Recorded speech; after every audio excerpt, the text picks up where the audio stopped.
Cyclo-Cross Nationals. How was it, Owen? You were there. You saw Yeah. the racing. It Was was it muddy, incredible. dry, fast, slow? What was it like? Absolutely freezing. So driving down there, I only live like 45 minutes, an hour away from the Nationals this year. Driving down there was like a winter wonderland. Like, you've got the sunrise coming up, there's ice everywhere and frost on all the trees. It looked beautiful. It looked very hard for the riders, particularly like the juniors. Shout out to the juniors at the beginning of the day, because the course was just frozen solid. Like, I wouldn't want to crash on that. It's worse than crashing on tarmac. And then we had the elite women and the elite men, both incredible races. Zan Kreese taking the elite women's race and Cameron Mason taking the elite men's race. But they weren't without their sort of to-ing and fro-ing. So it was a really, really good day of racing.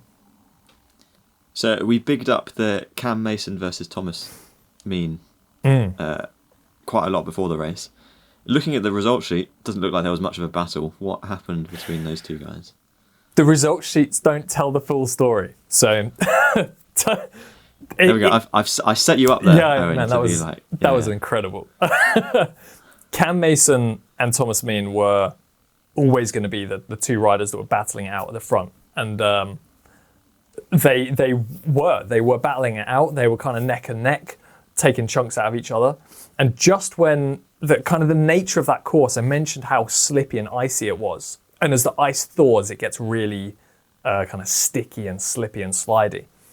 Cameron Mason attacked about the halfway point, and just going up there's a stack of maybe 40 steps. At the top of that, he's got maybe a 10-second gap. Thomas Mean is chasing. He seemed quite happy with it, but he just slips as they get to the top, and I think he kind of wrecks his bike a little bit. He jams his chain. He's a little bit worse for wear as well, slipping on the down on that, and he ends up abandoning.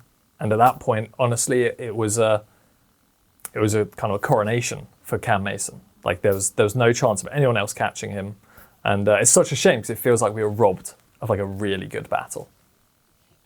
Yeah, that's the vibe that I've got. It's a bit of a shame that obviously you just want, as a neutral fan of racing, I just want the most exciting racing possible. I'm not too fast who wins it necessarily, so that's a little bit sad, but obviously very, very happy for Cam Mason, his third national champs in a row. Obviously somewhat expected that race, but a result that perhaps wasn't expected was the women's elite race. Yeah, that was massive. So when you've got like Kat Ferguson on the start line, she is, I mean, even in the pro ranks now, you have to watch out for her. She won like 2 or 3 road races in her first like stagiaire season. So we're looking at Kat Ferguson thinking, cool, she's going to take this. But Zan Kreese, man, I spoke to Zan before the race, and you could see there's like a glint in the eye. There was something about the way she knew how she was going to ride this race. And she said, Kat's not been on the cyclocross bike as much this year. She's been on the road.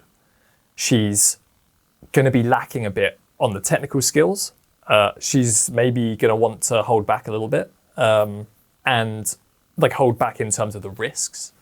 So if she can just put her under that pressure early on, she's going to struggle to close that gap. And Zan played it incredibly, incredibly well. Just like went out from the gun, got just a small gap, and was willing to take those risks, willing to like push the limit, to the extent that of the final lap, like the final turn, there was like 3 seconds in it. It was absolutely nuts. And Zan Kreese comes over the line first. Kat Ferguson, like sort of the standard, thank you very much, I came second.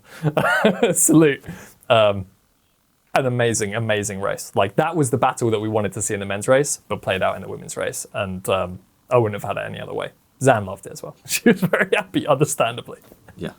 I've just read actually the interview with the British Conti with Denny with Zan, and she was like, even like halfway into the race, it took her that long to realise that, okay, maybe I can actually win this. Yeah. Which is always which would have been a very special feeling for her, I'm sure.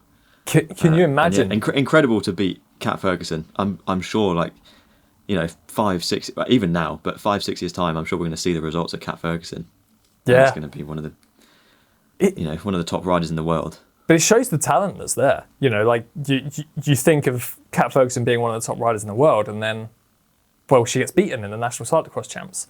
And it shows that these riders aren't necessarily like so far ahead. Like given the opportunity, given the chance, on the day when things go right, we have riders that can take it to them, and then they just need these more opportunities to grow in themselves, to have the confidence.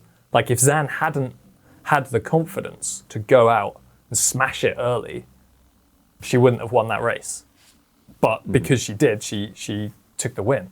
And it's about building that confidence, building that skill set, and building that that kind of physical capability that you need the opportunities to do it.